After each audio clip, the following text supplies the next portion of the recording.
विवेक अब 30 साल का हो चुका था। दिल्ली की एक व्यस्त कॉलोनी में रहता, जहां दिन भर ऑफिस की भाग दौड़ और शाम को अकेलापन का सन्नाटा उसका साथी था। बाहर से देखो तो वो एक सफल युवा कर्मी लगता, स्मार्ट, मुस्कुराता हुआ, दोस्तों के साथ हंसता बोलता, लेकिन अंदर से वो टूटा हुआ था, जैसे कोई पुराना घर जिसकी दीवारें अभी भी खड़ी हैं मगर छत गिर चुकी है।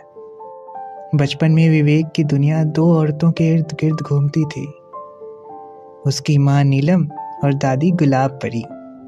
विवेक के थोड़े बड़े होने पर उसकी माँ बच्चों को ट्यूशन पढ़ाकर, स्कूल में शिक्षिका की नौकरी करके पढ़ाई का भार उठाती, तो दादी बचपन में पालन पोषण करती। लेकिन विवेक के लिए दोनों माँ ही थी। दादी कहती, बेटा तेरी माँ तेरी जननी है और मैं तेरी दूसरी माँ। वो दोनों मिलकर विवेक को काबिल बनाती थी। एक ने पालन पोषण करके तो एक ने अच्छी पढ़ाई लिखाई करवाकर। विवेक दो माँओं का लाडला था।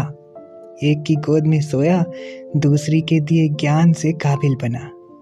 अब समय आ गया था माँ को गर्व करने का, विवेक को बेटे का फर्ज अदा करने का। विवेक की पहली नौकरी एक बड़ी कंपनी में लगने वाली थी, लेकिन समय की मार कभी कभी इतनी क्रूर होती है कि सब कुछ छीन लेती है।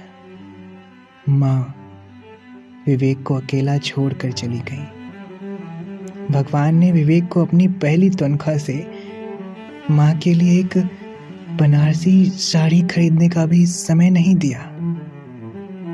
विवेक रात रात भर जागता, दादी की कहानियां सुनता, लेकिन एक दिन दादी भी चुपचाप चली गई। अब विवेक की दुनिया सूनी हो गई। दो माँओं का प्यार जो कभी उसकी रक्षा करता था, अब सिर्फ यादों में बचा था। अब विवेक अकेला था। ऑफिस से लौटकर घर आता तो दीवारें उसे घूरती। वो रातें जब नींद नहीं आती तो वो पुरानी फोटो एल्बम निकालता। एक फोटो में दादी की गोद में वो हंस रहा था, दूसरी में माँ के साथ स्कूल यूनिफॉर्म में। क्यों चली गई दोनों, वो खुद से पूछता, लेकिन जवाब नहीं मिलता।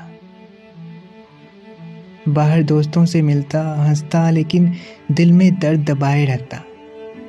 कोई नहीं जानता था कि वो कितना अकेला महसूस करता है। कभी कभी रातों को रोता, लेकिन सुबह उठकर फिर मुस्कुराता। मर्द नहीं रोते, वो खुद को समझाता।